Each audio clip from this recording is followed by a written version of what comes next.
présenter en quelques mots. Je m'appelle Julien Durup, un Seychellois. Alors, j'ai débuté ma carrière comme un relieur, et puis restauration, j'ai mes études en Angleterre, en France, et puis je suis devenu historien. J'aime beaucoup l'histoire. Alors, jusqu'à présent, j'ai écrit quatre bouquins. Écrit sur l'histoire. J'ai écrit au moins un millier d'articles sur les Seychelles, l'histoire, quatre bouquins jusqu'à présent. Et je travaille avec Fabien pour un autre bouquin sur l'histoire, les romans français des Seychelles, et puis sur nos ancêtres africains. Et on a travaillé beaucoup sur les mouvements de bateau et puis beaucoup d'autres choses. Alors donc moi je suis Fabien Collas, donc en fait à l'origine donc moi je poursuis mes activités professionnelles pour la marque Skechers en France, mais sur un point de vue personnel donc l'activité associative, donc vice-président de l'association âme de pirates présidée par Emmanuel Mézineau, mon frère de sang donc guide de la Réunion. Donc voilà moi alors mon parcours c'est un peu on va dire lié à l'association puisque je suis atterri un peu dans l'histoire grâce à l'association. Donc voilà, ça fait plus de 10 ans qu'on travaille ensemble avec Julien sur les Seychelles et moi personnellement, depuis mon premier voyage il y a très longtemps avec les Seychelles, je suis un peu tombé amoureux quand même de l'archipel, faut le dire quand même. C'est vraiment un archipel qui me tient à cœur, donc c'est vrai qu'on a écrit notamment de la période Covid des articles qui ont été diffusés au musée en fait de Victoria. On a également exposé et fait des conférences sur l'île de la Réunion, à l'Iconothèque historique de l'océan Indien, et le CNDRS des Comores, donc sur Moroni. Et donc là, on va lancer donc, ces deux nouvelles expositions à l'Alliance française aux Seychelles à partir de ce mois-ci. Est-ce que vous pouvez nous présenter votre association? Donc, qu'est-ce que vous faites? Quel est le but de votre association? Alors le but de l'association, c'est une association française OA 1901, donc, qui a été créée bientôt depuis 10 ans, pas encore, mais voilà, qui a pour but d'étudier en fait tout document, on dirait tout document historique, ça peut être des cartes marines, ça peut être des documents dans des fonds familiaux liés à la piraterie et aux corsaires, notamment liés à l'âge d'or de la piraterie dans l'océan Indien notamment, donc principalement sur nos îles dans l'océan Indien. Donc c'est vrai que cette association a également aidé pour des recherches archéologiques grâce à nos travaux de recherche archiviste, à proprement dit iconographique sur beaucoup de documents.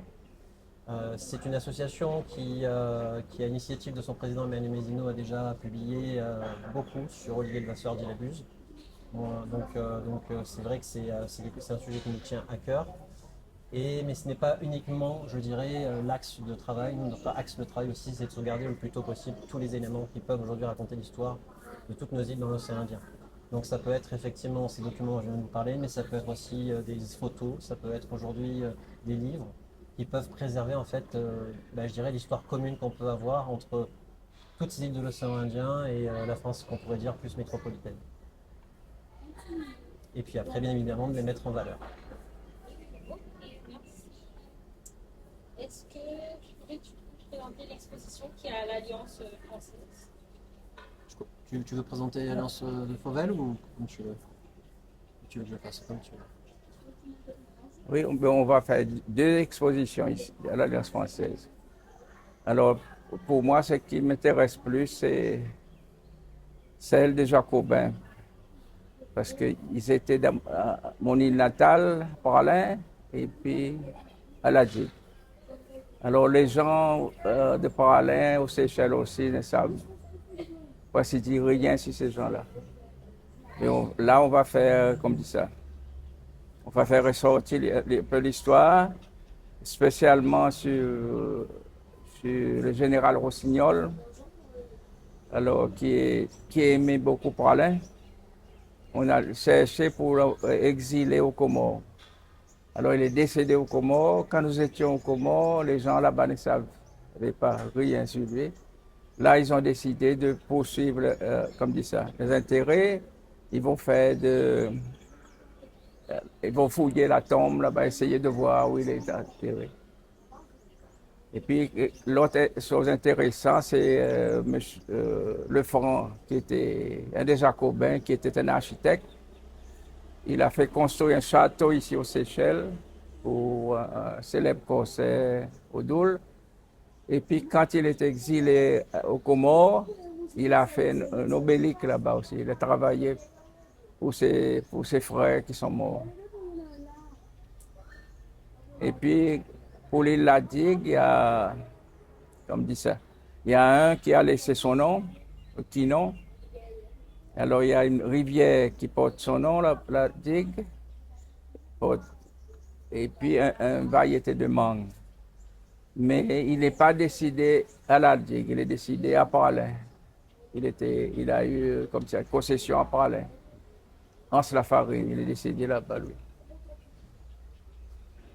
Alors, pour moi, les deux expositions sont cruciales. Alors, c'est vrai que les histoires des Jacobins est importante par rapport à, je dirais, le symbole contre l'esclavage, surtout, à mon sens. Parce que c'est des gens qui s'élevaient contre l'esclavage et qui ont été déportés en partie pour ces raisons, en dehors de toute raison politique et à Bonaparte.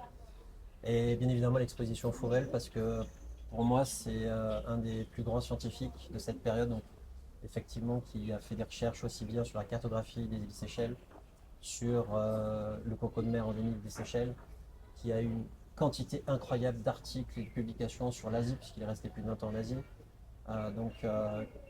Vraiment un naturaliste, un biologiste, un sociologue, quelqu'un qui était véritablement un couteau suisse pour son époque, qui n'avait pas les moyens que pouvait offrir par exemple Internet, mais qui était capable de générer des travaux d'une qualité incroyable, qui ont d'ailleurs été redités. Donc on en parlera pendant notre conférence Discord, mais ces deux expositions, elles ont vraiment des valeurs de symbole. Et je pense que vous comprendrez tout à ce moment-là. Ok, merci. J'ai une autre question. Y a-t-il un panneau dans cette exposition qui vous tient particulièrement à cœur? Alors, c'est la photo de Rossignol et celle du château, là, ici. Pourquoi? Mais ça ne reste plus. Alors, ce qui est intéressant, le château, là, quand le nouveau propriétaire a acquis ça, alors il a ajouté une varande. Et puis, quand il a vu le photo original, il a pleuré. Ici seulement, si je savais ça. Oui. Pour moi, il n'y a pas de panneaux qui sont plus représentatifs qu'un autre, en fait, dans les deux expositions. Je pense que la chose la plus importante pour moi, c'est l'affiche. Parce qu'elle représente véritablement la seule représentation qu'on ait de la pierre de la possession telle qu'elle existait à l'époque. Celle-ci vient d'une carte marine de 1756. Et je trouve que, en termes de symbole, vis-à-vis de ce qui lie, par exemple, les Seychelles avec la France, c'est quelque chose qui fait partie de notre passé qu'on ne peut pas rejeter, mais qu'il est vraiment intéressant de remettre en valeur aujourd'hui. Et je pense que ça, en termes de symbole, de voir cette pierre comme d'une manière différente, une pierre de possession à l'époque, plutôt une pierre de fraternité, ça me semble quand même important. Et ma dernière question, c'est comment avez-vous conçu cette exposition pour le public séchellois? Maman. Je pense que la première chose, c'est une quantité énorme de travail.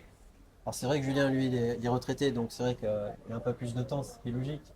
Mais c'est vrai qu'on a passé beaucoup de temps à rechercher dans les livres, dans les archives, dans des documents privés, dans vraiment tout ce qu'on peut envisager comme source à proprement dit pour trouver de l'information. Donc une énorme dose de travail, c'est inchiffrable. Sincèrement, c'est inchiffrable. Et puis c'est surtout beaucoup de communication, que ce soit avec les institutions telles que l'Alliance française, qui pour nous rend vraiment un honneur dans le cadre de ces expositions, que ce soit avec des familles ou avec des fonds d'archives que nous avons pu étudier. Je pense que c'est véritablement je dirais, les deux points les plus importants en fait par rapport à ce travail. Et bien évidemment, on ne peut pas faire d'histoire simplement qu'avec des vidéos et des photos, il faut l'écrire. Donc si ça peut forcer un peu la marmaille de notre archipel à s'intéresser à l'histoire et de vraiment se lancer dans cette aventure, on en sera fier, mais ça donne de la lecture.